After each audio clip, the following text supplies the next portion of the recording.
Hello guys, हम निभा पांडे। तो फिर से हमारे यूट्यूब चैनल में अपने लोग का स्वागत बा।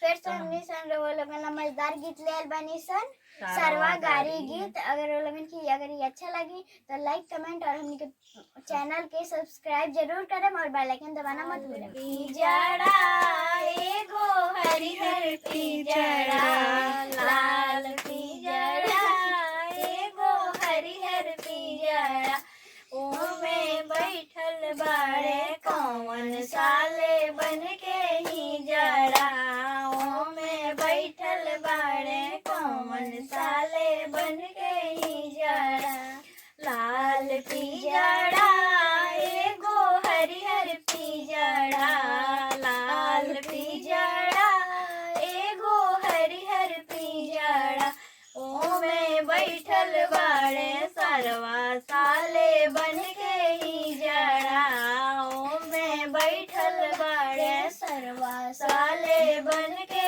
ही जड़ा। खोल पिजड़ा ए जी खोल पिजड़ा, अपना गाँव के चबूतरा पर नाचाए बही जड़ा, अपना गाँव के चबूतरा पर ना